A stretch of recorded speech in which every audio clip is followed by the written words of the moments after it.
आप लोगों को मैं बताने जा रही हूँ HIV के बारे में। लोग कॉमनली उसको एड्स के नाम से जानते हैं। तो HIV ऐसी चीज़ है, डरते हैं लोग, उसका नाम सुन के भी डरते हैं लोग।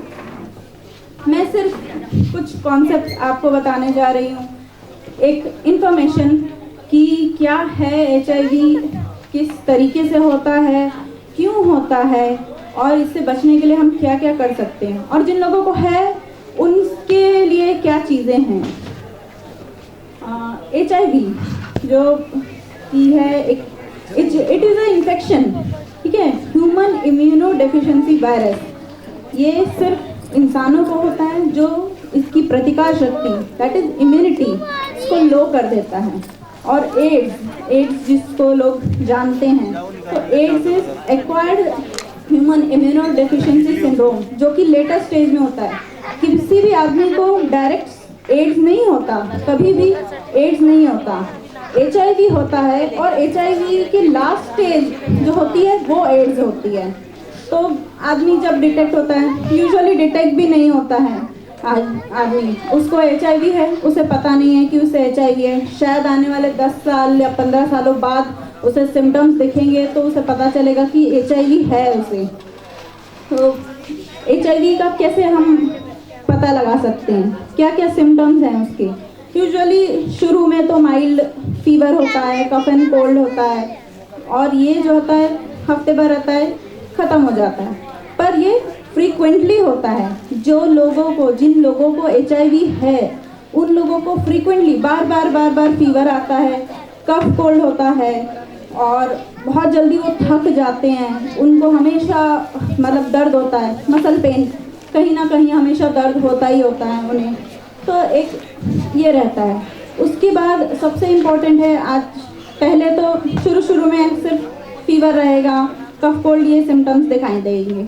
बाद में हो सकता है 1-2 साल के बाद किसी को TB हो जाए।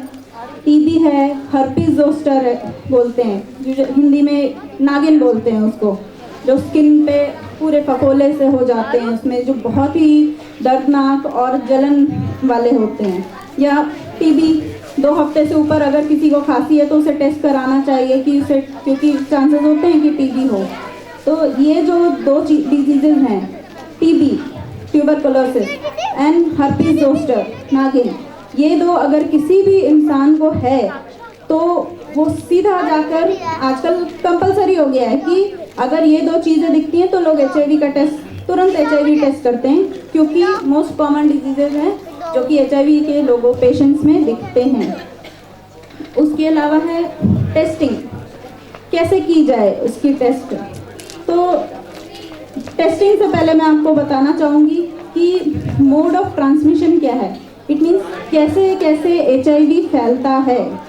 HIV कभी भी छूने से, बात करने से, साथ में बैठ के खाने से, या गले मिलने से, या हाथ मिलाने से नहीं फैलता है। लोगों की ये मान्यता है कि ये सामने वाले को HIV है, इससे हम बात करेंगे, इसके हाथ का हम खाना खाएंगे, इसके हाथ का पानी पिएंगे तो हमें भी हो जाएगा, तो इससे दूर रहो। तो या इससे हाथ मिलाएंगे, इससे दोस्ती रखेंगे तो हमें भी HIV हो जाएगा, एड्स हो जाएगा। बट यूजुअली ऐसा होता नहीं है। ये बहुत ही गलत कॉन्सेप्ट लोगों ने बना रखा है कि इन सब चीज़ों से HIV फैलता है। HIV मेनली फैलता है, सबसे जो मेन रीज़न है वो है सेक्सुअल कॉन्टैक्ट। विदाउट प्रोटेक्शन किसी भी HIV पेशेंट के साथ अगर सेक्सुअल कॉन्टैक्ट है तो सामने वाले को HIV होने के पूरे चांसेस हैं। दूसरा है इन्फेक्टेड निडल्स। आप हॉस्पिटल जाते हैं या बहुत सारी जगह ऐसी प्रैक्टिसेस होती हैं जहाँ की एक ही सिरिंज को दूसरे पेशेंट को भी यूज़ किया जाता है, ना उसको स्टेरलाइज किया जाता है, ना डिसइंफेक्ट किया जाता है, और वही निडल्स यूज़ की जाती है। तो इन केसेस में भी होते हैं, इसलिए हमेशा ध्यान रखें कि आप, आजकल तो डिस्पोजेबल आ गई है तो चांसेस कम हो जाते हैं, क्योंकि हर बार नई सिरिंज यूज़ की जाती है। पहले के ज़माने में सिरिंज एक ही, उसको इंजेक्शन को उबाल के बॉईल करके यूज़ किया जाता था, बट अब वो चीज़ नहीं है।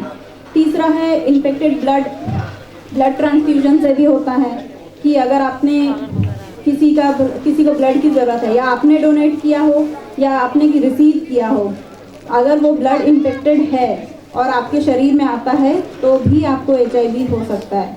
तो इस चीज़ का आपने ध्यान रखना है। उसके बाद है मदर से होता है बच्चों को, जो मदर HIV पॉजिटिव है उनसे बच्चों को भी, उसके जो बच्चा उसके अंदर पल रहा है उसको HIV हो सकता है। प्लस जो मदर HIV पॉजिटिव है, अगर बच्चा उसका HIV नेगेटिव पैदा भी होता है, ब्रेस्ट फीडिंग के थ्रू भी उसे हो सकता है बच्चे को। तो मदर को तो है ही है, बच्चे को भी आ सकता है। तो ये कुछ चीज़ें ऐसी हैं जिनमें बहुत ध्यान रखना होता है कि ये आपको मोड ऑफ ट्रांसमिशन है कि इन तरीक़ों से, तो इन तरीक़ों से बचें कि कैसे आप अवॉइड कर सकते हैं। सिरिंज एक्सचेंज है या नेडल्स एक्सचेंज है, इनसे आप अवॉइड किया जा सकते हैं। डिसइंफेक्टेंट यूज़ करके या स्टेरलाइज करके नेडल्स को यूज़ करें। उसके अलावा सेक्सुअल कांटेक्ट, ये तो मेन रीज़न है। तो ऑलवेज़ यूज़ प्रिकॉशंस, क्योंकि आपको नहीं पता है कि सामने वाले आपके पार्टनर को है या नहीं है, तो ये भी एक प्रिकॉशन है। फिर है टेस्ट, कैसे पता लगाया जाए कि HIV है आपको। इनिशियली क्योंकि पता नहीं चलता है, 10 साल 15 साल तक आपको कोई भी सिम्टम्स नहीं दिखेंगे HIV के, किसी भी आदमी को है। बहुत कम ऐसे केसेस होते हैं जिनको साल 2 साल में दिख जाते हैं, जिनको हर्पिस या TB हो जाती है। अदरवाइज 10-15 साल तक आदमी को पता ही नहीं चलता है कि ही और शी इज़ हैविंग HIV और उसके साथ वो जी रहे हैं और उनके आजू बाजू वाले लोग उनके साथ रह रहे हैं। तो इसका एक मेथड है, हर एक डिस्ट्रिक्ट हॉस्पिटल में एक ICTC सेंटर होता है। ICTC सेंटर ट्यूबरकुलोसिस के लिए यूजुअली होता है, बट वो HIV टेस्ट भी करते हैं कॉमनली, और उसके अलावा आप अलग से भी प्राइवेटली भी करवा सकते हैं। तो हर जगह अवेलेबल होता है जहाँ पे आप HIV टेस्ट करा सकते हैं। बहुत ही सिंपल है, इसके लिए आपने कुछ नहीं करना, सिर्फ ब्लड सैंपल देने होते हैं, वो टेस्ट। अब एक बात आपको लगा कि आपने टेस्ट करा लिया और आपका आ गया नेगेटिव, तो आपने सोच लिया कि हाँ भाई हमें तो नहीं है। आपको डर था कि हमें हो सकता है, बट हमने टेस्ट कराया तो हम नेगेटिव हैं। ऐसा नहीं होता है। आदमी जब विंडो पीरियड में होता है तो उसे पता नहीं चलता है, इसीलिए कंफर्मेशन के लिए डॉक्टर्स फर्स्ट टाइम टेस्ट करते हैं, उसके बाद 6 महीने के बाद दोबारा टेस्ट करते हैं। फिर अगर नहीं आया, विंडो पीरियड में कम से कम 1.5 साल तक हर 6-6 महीने में आप टेस्ट करवाएंगे तो आपको पता चलेगा। उन 1.5 सालों में अगर आप नेगेटिव हैं, इट मीन्स कि आप नेगेटिव हैं, उस समय आपको HIV नहीं है। और उसके बाद अगर होता है तो बात अलग है, लेकिन उस समय आपको HIV नहीं है। इसीलिए 1.5 साल तक हर 6-6 महीने में आपने टेस्ट करवाने हैं। फर्स्ट टेस्ट में कभी भी पता नहीं चलता क्योंकि विंडो पीरियड में होता है आदमी।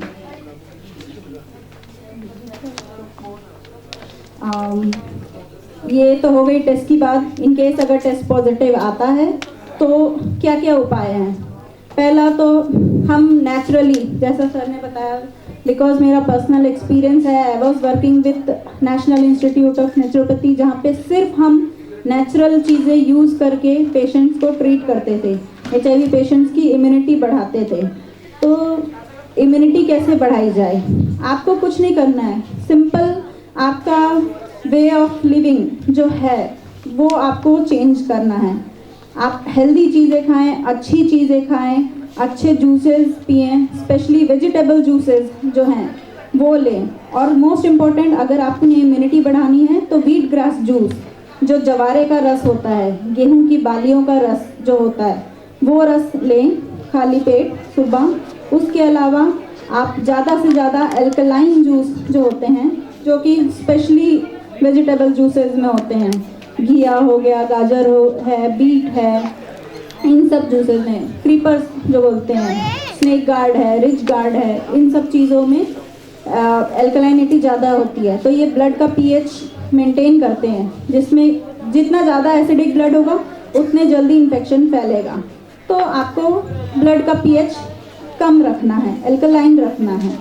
तो ये सब चीज़ें काम करती है। फ्रूट्स ज़्यादा ले, रॉ डाइट मतलब सैलड है, स्प्राउट्स है, जो मूंगी है और मूंग, चने, ये सब चीज़ ज़्यादा लें। तो ये सारी चीज़ें आप जो है लेने से जितने इम्यूनिटी बढ़ती है।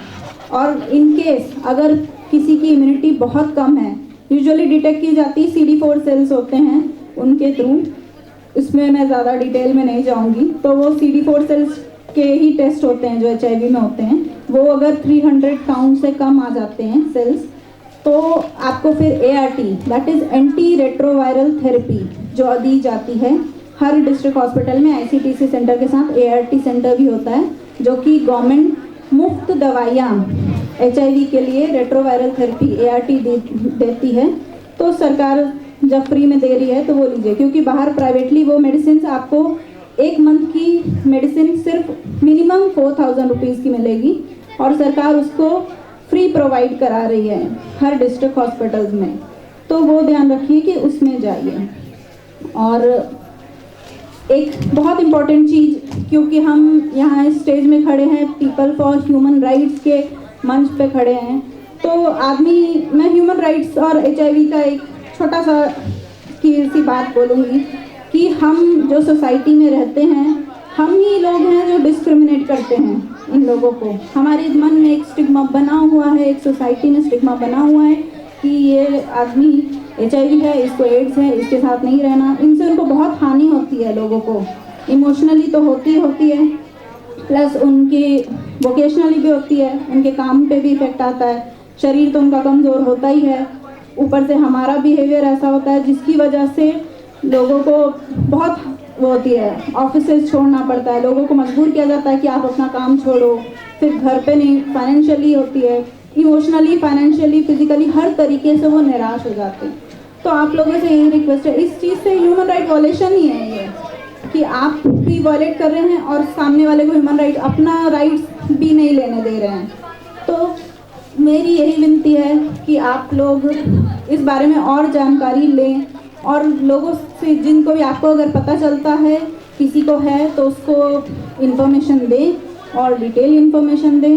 उसके अलावा उसके साथ भेदभाव ना करें, भेदभाव की भावना दूर करें।